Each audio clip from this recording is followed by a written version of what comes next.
All right, welcome back to the channel. So let's talk about Canelo Alvarez's biggest threat being David Benavidez, according to world-renowned trainer Joel Diaz. Only problem, Canelo Alvarez says he won't fight any Mexicans. So let's talk about that in this video.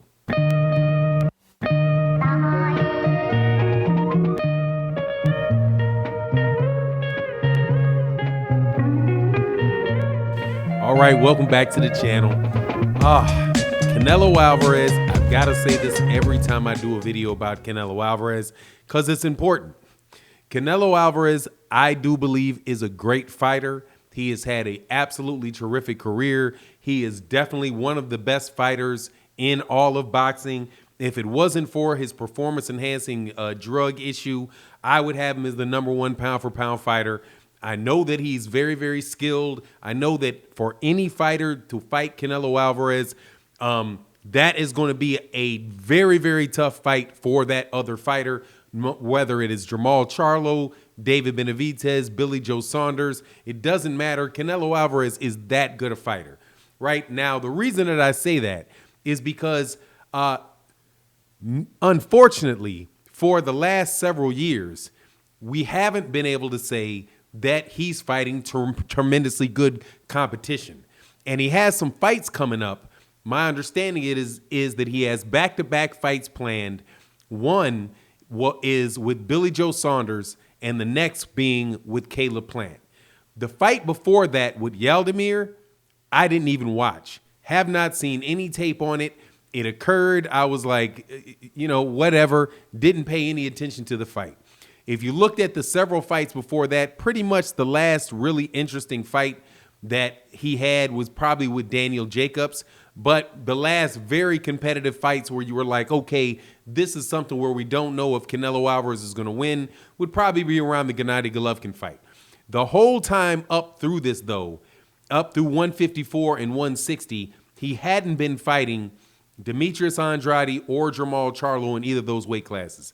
But this video is not about that particular weight class. It is about the 168-pound weight class, because right now, in all fairness to Canelo Alvarez, Jermall Charlo is at 160 pounds and Demetrius Andrade is at 160 pounds.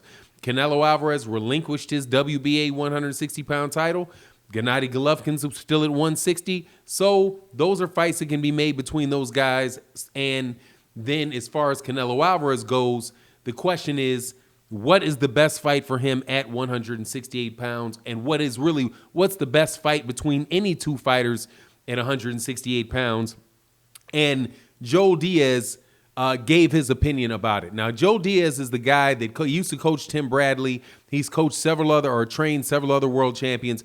Very, very good trainer. Was just in the corner of Yaldemir, I do believe, Avi and Yaldemir, in the fight against Canelo Alvarez, which, Yaldemir just, didn't do anything. But who thought he was going to do anything in that fight? So he was asked in an interview when he was talking about the aftermath of the Canelo Alvarez-Yaldemir fight, Joel Diaz was asked, at 168 pounds, who do you think is the toughest fight for Canelo Alvarez? And Joel Diaz did not hesitate. He said that he believed that Billy Joe Saunders and Caleb Plant were fights that were like, according to him, he said he wouldn't even turn on the TV. He won't even turn on the TV to watch them. Right? He said, if those fights are happening, it's just, he's like, that Billy Joe Saunders is, a slick fighter. They're good movers. They're good boxers. Same thing with Caleb Plant. But that what he said is that they just don't bring the type of domination to the table or the type of strength and power that a David Benavidez brings, and that he believes that, that Canelo Alvarez is just pretty much going to pick those guys apart and beat them. And therefore, that the biggest challenge for him is the David Benavidez fight. Now, what he said about David Benavidez was, and this is something I really agree upon, I agree with him about. I was big on David Benavidez, similar to the way that I'm big on Jaron Ennis, that was big on Gervonta Tank Davis, and big on Errol Spence. I was very, very big early in David Benavidez's career on him because I had seen him, as an amateur sparring guys like Manny Pacquiao, seen him, in the ring and just on YouTube, right? Watching him as one of these up and coming fighters, that had just turned pro and seeing the work that he did in the gym. And then I transitioned into watching a lot of his early fights. And I'm going to tell you, and these fights up now, I haven't seen anybody give David Benavidez any problems in a ring, really. And that kid is absolutely a dominant fighter. He is extremely big for 168 pounds. I think he's a 6'1", something like that. So he's very tall, has a very long range. And these are the observations that I made. I was always amazed at his hand speed, the combination between his hand speed and his power.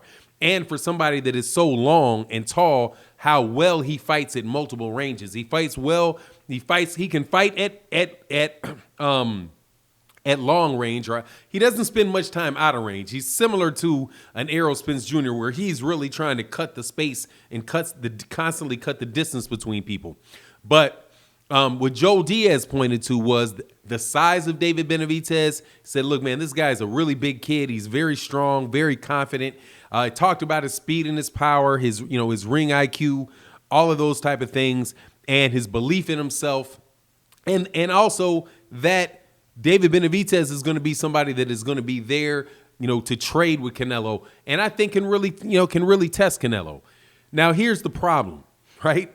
Will Canelo Alvarez fight David Benavidez? Now, there's been a lot of conversation, obviously, and I've been involved in a lot of the conversation. I talk about it all the time, about Demetrius, Andrade, and Jermall Charlo. From what has actually left Canelo Alvarez's mouth, it's going to be harder for David Benavidez to get a fight with him than it would be for either Jermall Charlo or Demetrius Andrade. Because in the case of Jermall Charlo, Canelo Alvarez pays lip service to it, right? And so, and I do believe that's the case with Demetrius Andrade as well, where he's at least paying lip service to having the fight. The problem with David Benavidez is that, as was reported by ESPN, and was, I think who was it? Gilberto Ramirez was specifically somebody that was like, man, what are you talking about? Canelo said that he no longer wanted to fight his fellow Mexicans, right? And I don't know if that means, I got the sense of it is that he didn't want to beat up on Mexican fighters, right? And that boxing was a very violent sport or whatever. But you know how it goes. If, boxers box for money, fighters fight for money. So all of them need that fight. You would be doing them a favor by fighting them. But for whatever reason, that was the stance that Canelo Alvarez took. So if Canelo Alvarez is going to have that take and David Benavidez is Mexican, now maybe he'll qualify for it because I think he may be half Ecuadorian or something like that. But whatever the scenario, it is just something that is, it's not proper. You know what I mean? Like, nobody else besides Canelo Alvarez could get away with saying something like that and have people not lambaste him. Like, if Errol Spence Jr. said, I'm not going to fight any more Mexican fighters, it would be, come on, man, the world would end. People would be all kind of hot about that. But with Canelo, similar to a lot of things with Canelo, he gets the benefit of the doubt.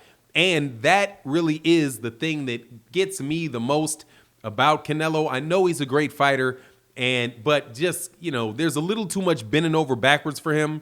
And one organization that didn't do that was the IBF when they stripped him for not fighting Sergey Deverenchenko. So I know that it's not just uniform in boxing, but it is what it is. So anyway, here's to hoping that we actually get to see that fight between Canelo Alvarez and David Benavidez. You let me know what you think in the comment section. And with that, I'm out. Peace.